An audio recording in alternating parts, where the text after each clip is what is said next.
Hello, നമ്മളിപ്പോൾ food കഴിക്കാൻ വേണ്ടി വന്നിട്ടുള്ളത് തുബ്ലിയിലുള്ള റൊമാൻസിയയിലാണ്. അറബിക് ഫുഡൊക്കെ ടേസ്റ്റ് ചെയ്യണം എന്ന് ആഗ്രഹമുള്ളവർക്ക് പറ്റിയൊരു സ്പോട്ടാണ് റൊമാൻസിയ. നല്ല അടിപൊളി സ്ഥലമാണ്. ഏറ്റവും വലിയ സ്പെഷ്യാലിറ്റി എന്ന് പറഞ്ഞാൽ മജ്ലിസിലിരുന്ന് ഫുഡ് കഴിക്കാൻ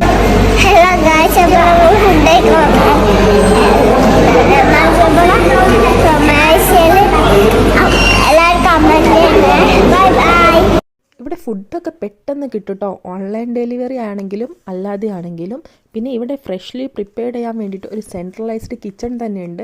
ഇവിടുത്തെ ഏറ്റവും സ്പെഷ്യൽ എന്ന് പറഞ്ഞാൽ മദ്ഹൂത്താണ്. നമ്മൾ അത് കഴിക്കാൻ വേണ്ടിയിട്ടാണ് വന്നിട്ടുള്ളത്. നല്ല അടിപൊളി അറബിക് ഒതൻറ്റിക് ടേസ്റ്റ് ഉണ്ടായിരുന്നു. നമുക്ക് വീക്കെൻഡിലോ അല്ലാതെയോ ഫാമിലീസിൻ്റെ കൂടെ വന്നിട്ട് മജ്ലിസിലൊക്കെ ഇരുന്നിട്ട് നല്ല ഫുഡ് വൈബിലിരുന്ന് കഴിക്കാൻ പറ്റിയൊരു സ്ഥലം തന്നെയാണ്. ഇവിടെ മജ്ലിസ് മാത്രമേ ഉള്ളൂ. മജ്ലിസിൻ്റെ പലതരം വേർഷനും ഞാൻ ആദ്യമായിട്ടാണ് കാണുന്നത്. VIP മജ്ലിസും അല്ലാത്തതും. നല്ല അടിപൊളി ഒരു കുനാഫയും കൂടി നമ്മൾ മേടിച്ചിട്ടുണ്ടായിരുന്നു. നല്ല അടിപൊളി ടേസ്റ്റ് ഉണ്ടായിരുന്നു കേട്ടോ.